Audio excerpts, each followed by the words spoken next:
인류가 스스로를 바라보는 방식을 완전히 근본적으로 바꿔버린 아이디어가 있습니다. 네, 바로 찰스 다윈의 진화론이죠. 오늘 이 시간에는 이 아이디어가 어떻게 세상을 그야말로 뒤흔들었는지 그 속으로 깊이 들어가 보겠습니다. 이런 말이 있습니다. 서양 사상의 역사에서 인류의 자존심을 제대로 강타했던 거대한 지적 충격이 딱 3번 있었다고요. 첫 번째 충격은 코페르니쿠스였습니다. 우리가 우주의 중심이 아니다! 라고 선언했죠. 그리고 세 번째는 프로이트. 우리는 우리 마음의 주인조차 아니다. 무의식이 우리를 조종한다! 고 했고요. 그리고 그 가운데 두 번째 충격이 바로 오늘 우리가 이야기할 다윈입니다. 그는 인간이 특별한 존재가 아니라 다른 모든 생명체와 연결된 그냥 하나의 동물일 뿐이라고 선언해버렸죠. 이 문장이 이 3번의 충격을 정말 기가 막히게 요약하는데요.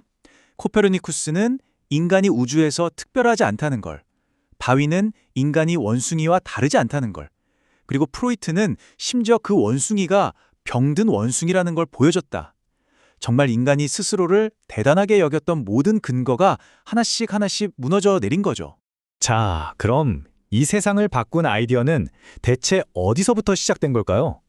놀랍게도 그 시작은 어떤 거창한 실험실이 아니라 한 청년의 긴 항해와 자연에 대한 집요한 관찰이었습니다. 원래 다윈은 성직자가 될 뻔했어요. 그런데 자연에 대한 호기심을 참지 못하고 1831년에 비그로에 올라타 5년 동안 전 세계를 누비게 됩니다. 이 항해 기간 동안 정말 셀 수 없이 많은 동식물과 화석을 보고 모으고 기록했는데요. 바로 이 경험이 훗날 종의 기원이라는 어마어마한 책의 씨앗이 된 겁니다. 그런데 여기서 정말 재미있는 사실 하나가 있어요. 이렇게 엄청난 논쟁을 불러일으킨 이론의 창시자가 정작 본인은 사람들 앞에 나서는 걸 병적으로 두려워하는 사람이었다는 거죠. 그래서 다윈을 대신해서 이 진화론을 위한 모든 싸움을 도맡아 한 사람이 있었습니다. 바로 그의 동료 과학자 토머스 헉슬리. 별명이 뭐였냐면요, 다윈의 불독이었습니다. 정말 딱이죠? 좋습니다. 그럼 이제 다윈 이론의 심장부로 한번 들어가 보죠. 지구상에 존재하는 이 엄청난 생명의 다양성을 설명하는 이 강력한 이론이 사실은 아주 단순한 3가지 핵심 원리로 돌아간다는 것 알고 계셨나요? 진화라는 거대한 기계를 돌리는 3개의 톱니바퀴는 바로 무작위적 변이, 자연 선택, 그리고 종분화입니다.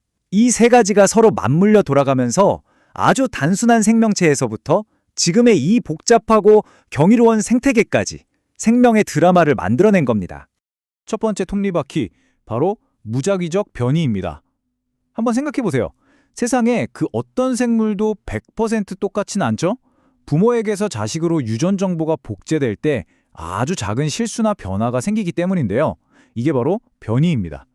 완전히 우연히 일어나는 이 작은 차이들이 바로 진화가 쓸 수 있는 원재료가 되는 거죠. 두 번째 톱니바퀴는 자연 선택입니다. 자, 원재료는 준비됐어요. 그럼 이제 누가 그걸 고를까요? 바로 자연입니다. 수많은 변이들 중에서 어떤 변이는 특정 환경에서 살아남고 번식하는데 아주 미세하게나마 더 유리할 수 있습니다.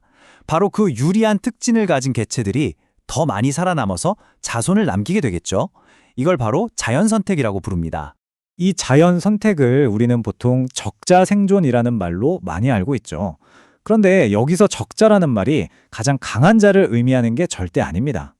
힘이 제일 세거나 제일 빠른 개체가 아니라 주어진 환경에 가장 잘 적응한 자가 살아남는다는 뜻이에요. 이게 핵심입니다. 자, 마지막 3번째 톱니바퀴, 종분화입니다. 변이가 계속 생기고 자연이 그걸 계속 선택하는 과정이 수십만, 수백만 년 동안 쌓이고 또 쌓이면 어떻게 될까요? 네, 마침내 기존의 종과는 완전히 다른 새로운 종이 탄생하게 되는 겁니다.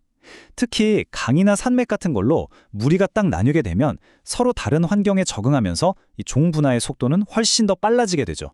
다윈의 이론은 분명 생물학 이야기였지만 그 파장은 생물학계에만 머무르지 않았습니다. 이제부터가 진짜 이야기인데요. 이 아이디어가 왜 그토록 격렬한 철학적 그리고 종교적 반발을 불러일으켰는지 한번 살펴보겠습니다. 자, 이 두 세계관을 한번 보세요. 이건 단순히 관점의 차이가 아닙니다. 세상을 이해하는 방식 자체가 충돌하는 거죠. 다윈 이전의 세상에서는 모든 생명이 신의 계획과 목적 아래서 완벽하게 창조되었다고 믿었습니다. 하지만 다윈이 나타나서 말했죠. 아니, 목적 같은 건 없어. 그냥 우연과 냉혹한 자연 선택이 생명을 빚어낼 뿐이야. 이건 정말 세계관의 뿌리를 흔드는 선언이었습니다. 다윈의 아이디어가 던진 철학적 폭탄은 여러 개였습니다. 첫째, 신의 위대한 계획, 즉 목적이 자연에 있다는 믿음이 박살났습니다. 둘째, 인간만이 신의 형상을 닮은 특별한 존재라는 인간 중심주의가 무너졌죠.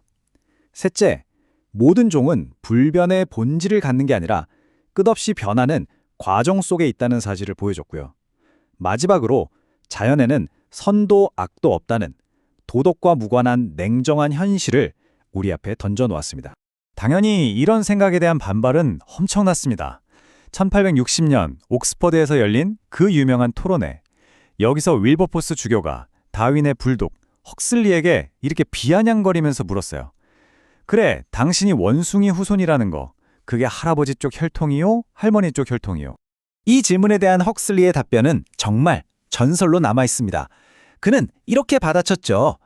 이 말은 단순히 재치 있는 반박을 넘어서 맹목적인 믿음이 아니라 증거에 기반한 진실을 추구하겠다는 과학의 정신을 상징하는 말이 되었습니다. 정말 멋지지 않나요? 자, 이제 이 모든 논쟁과 혁명이 오늘날 우리에게 무엇을 남겼는지 되짚어보면서 이야기를 마무리할 시간입니다. 결국 다윈이 우리에게 남긴 가장 위대한 유산은 이것입니다. 그는 우리에게 신화나 종교가 아닌 관찰과 증거에 기반한 완전히 새로운 기원의 이야기를 선물했습니다. 덕분에 인류는 비로소 자연이라는 거대한 테피스트리 안에서 자신의 진짜 위치를 깨닫게 된 것이죠. 다윈의 이론은 우리에게 수많은 답을 주었지만 동시에 아주 크고 근본적인 질문 하나를 남겼습니다. 만약 자연에 미리 정해진 목적이 없다면 우리 삶의 의미는 누가 정해주는 것이 아니라 우리 스스로가 찾아야 하는 것이 아닐까요?